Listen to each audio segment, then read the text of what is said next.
Fala aí, rapaziada que me acompanha no canal Complexo Vascaíno, como é que vocês estão? Tudo bem? Espero que sim. Vamos falar de futebol? Vambora, a gente vai falar de futebol, a gente vai falar de dinheiro e mais algumas coisinhas aí. Marlon Gomes aparentemente vai ser o substituto do Praxedes no jogo contra o Bragantino. Lembrando que o Praxedes não pode jogar porque o Bragantino é o dono do jogador, né? É dono dos seus direitos. E todo mundo sabe, jogador que é emprestado a outro time não pode enfrentar o seu time de origem, o seu time, vamos dizer assim, que é pertencente. Só que agora a gente fica na expectativa de qual futebol Marlon Gomes vai apresentar, né? Marlon Gomes esse que apresentou bons futebols esse ano com a camisa do Vasco, com a camisa da seleção de base, mas também em alguns jogos não demonstrou nada.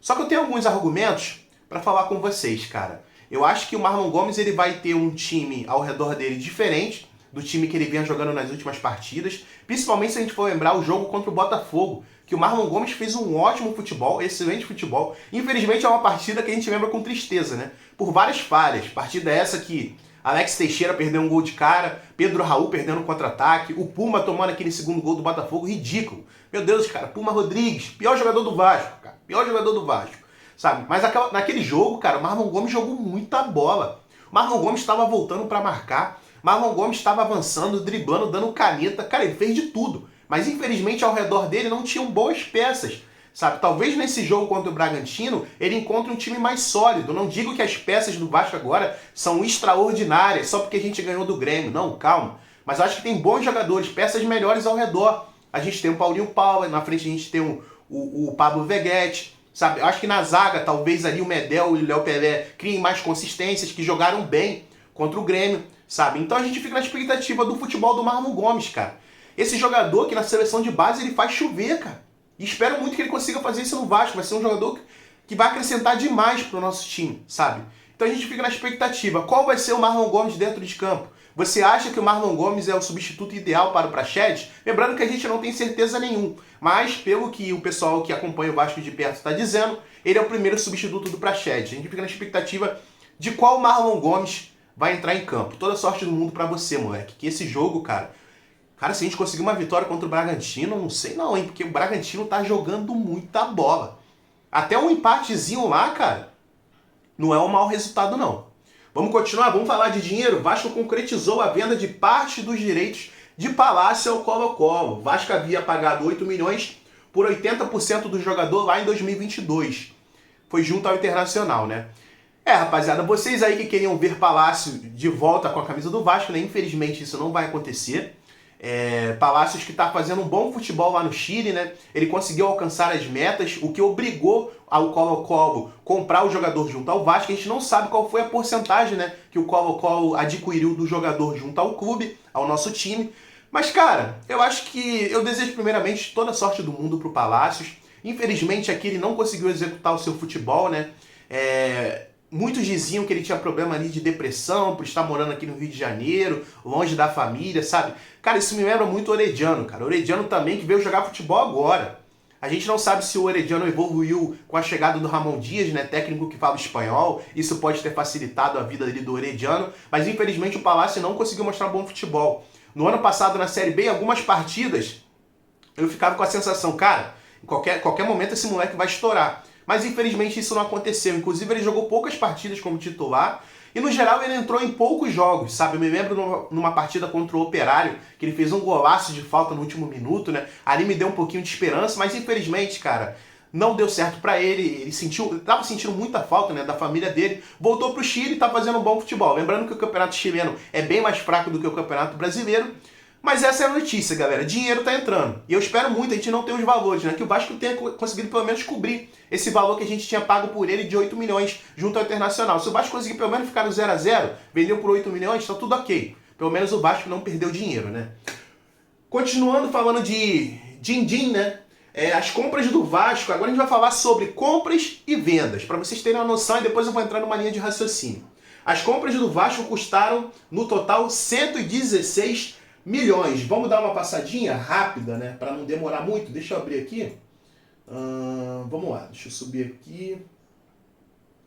O Vasco comprou esse ano Pedro Raul, Léo Pelé, Lucas Piton, Pumita, Jair, Orediano, Léo Jardim, Manuel Capasso, Matheus Carvalho, ou o saudoso Matheus Cocão, né? Paulinho, Jefferson e Pablo Veguete. Ao todo, o Vasco pagou por esses jogadores 116 milhões. Agora vem um número aqui que, cara, é da hora. Se liga nisso aqui.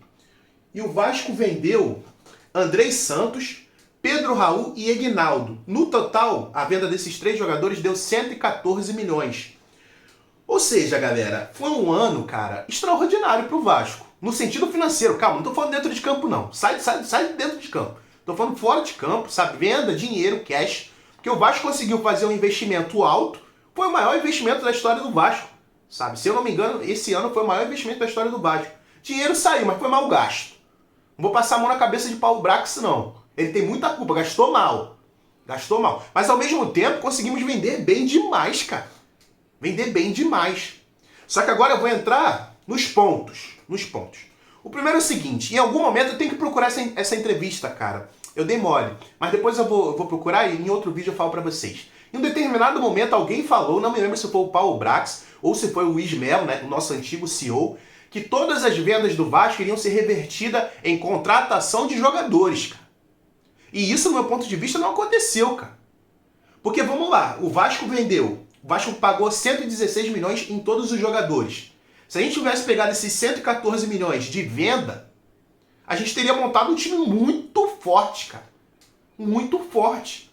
Se pega esses 114 milhões, a gente teria contratado Vieto, a gente teria contratado Cuéllar, Lanzini, Lianco, Fernando, talvez jogadores nesse calibre, sabe? Mas infelizmente não houve essa reversão, sabe, de valores. O Vasco aparentemente guardou, porque vamos lá, só subir um pouquinho aqui, no finalzinho da janela. A gente comprou o Pablo Veguete, que custou 5,4 milhões, o Jefferson, que veio do Atlético Goianiense, 300 mil reais, o Paulinho Paula, que custou 6,5 milhões de reais, ou seja, não chega nem perto, cara, do valor que a gente vendeu.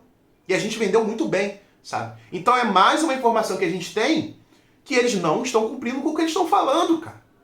E vai entrar mais dinheiro, vai entrar dinheiro agora da Liga Forte, 42 milhões que já entraram.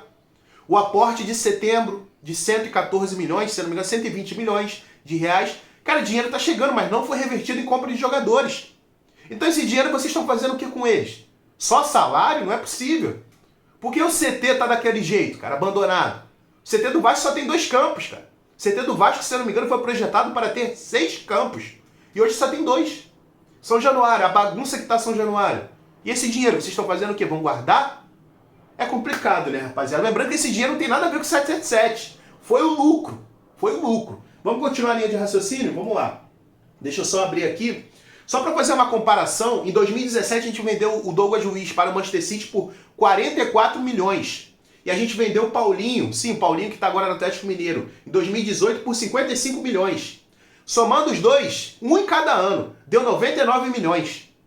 Só em um ano, e na temporada nem acabou ainda, a gente conseguiu lucrar 114 milhões. Cara.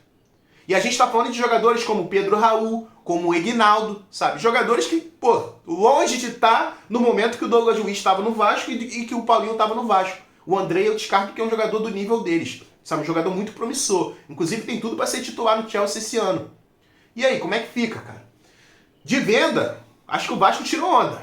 Tirou onda. Mas o resto de montagem de elenco, o que o Paulo Brax fez, cara, vergonha, pífio. As compras, 116 milhões, beleza, o Vasco gastou pra caramba. Mas só baga, cara. Não, tá, tem um ou outro jogador ali que é interessante, mas no geral, muito jogador que não tá representando, cara. Infelizmente, dentro de campo não tá mostrando nada. Então aí, falando sobre dinheiro. Só uma pincelada, galera. Agora, um pensamento que me veio na cabeça, cara. Vocês lembram do Lucas Santos, cara? Que jogou com a gente lá naquela copinha, final contra o São Paulo. Pô, acabou que o contrato dele acabou, o Vasco não conseguiu ganhar dinheiro com ele. Pô, e era um puta jogador que a gente esperava, né, cara? A gente esperava alguma coisa dele. O anãozinho, o Lucas Santos. O pessoal chamava de Robinho, né? Alguns. Fica aí, jogador que entrou pro limbo. Rapaziada, agora a gente tá tentando também jogar no Maracanã, né? Como eu tinha falado pra vocês ontem. Infelizmente, tá toda essa burocracia, a justiça não deixa o Vasco jogar em São Januário. Aparentemente, a gente tá tentando jogar no Maracanã e o Vasco já disse. Caso o consórcio negue, a gente vai entrar na justiça de novo. Ou seja, mais dor de cabeça tá vindo por aí, galera. Mais dor de cabeça tá vindo por aí, cara. Infelizmente, Vasco e Maracanã é igual água e óleo. Não mistura, cara. É complicado, galera. Eles têm que deixar a gente jogar, cara. Não tô deixando a gente jogar em São Januário, pô. Pelo amor de Deus, vamos jogar onde? Volta Redonda? Se tem Maracanã aqui? Ai, galera, já tô vendo que é dor de cabeça à vista, cara. Galera, mas é mais ou menos isso. Espero que vocês tenham curtido o conteúdo.